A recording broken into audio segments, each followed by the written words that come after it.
I started right before the merger in 1968, and we've had various operating session schemes since then. I think we had one in 68, and then we moved up to, I think, 1974, and then we were about 1980. Right now we're in like 86 or 87, and eventually we're going to go to 1994, 1995. So that way, that's when the Burlington Northern ceased existence. So, and we'll start over again. Yeah, we have operating sessions. We have a round-robin group that meets here. We meet every Thursday night. I've done that for years and years. I have anywhere from 7 to 10, 12 people, depending on the night that show up. Typical operating session, we run 45, 50 trains. I build a lot of engines, paint a lot of stuff as you go around the layout.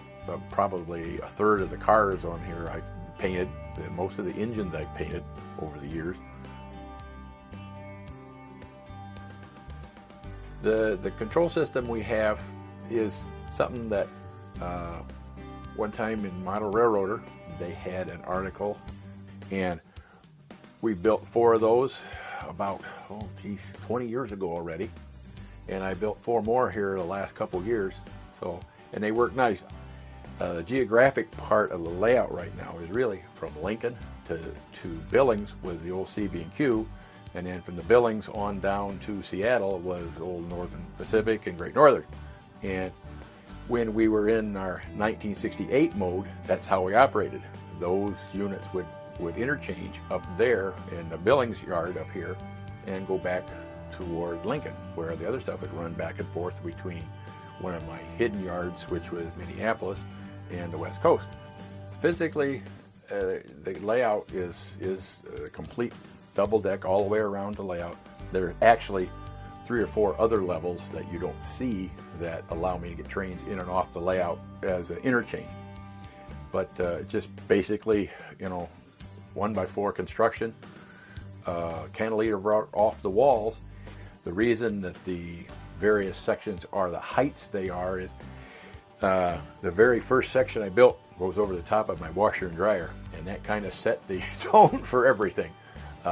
It also allows me, if you was over on the other side, I have 3 great big file cabinets underneath the layout that, again, that would set the height of it because they had to go over top of that, because I've got all kinds of records that I have to keep over there. I didn't get too low on these because it's hard to see them otherwise. The lower levels over here are very convenient to operate out of a regular folding chair. They're nice heights. You can sit here and operate everything. And one of the gentlemen that operates for me, that's the reason he likes to work over here, because he can sit down. And he rolls back and forth from one end of the layout to the other and does his work, and he has a good time. I like the part that I've got the scenery done on. That's always been my really weakest point, and I don't like doing it because it just... So, like where we're at right now, if you look back down here, most of this end of the layout is done except for a few pieces down through here.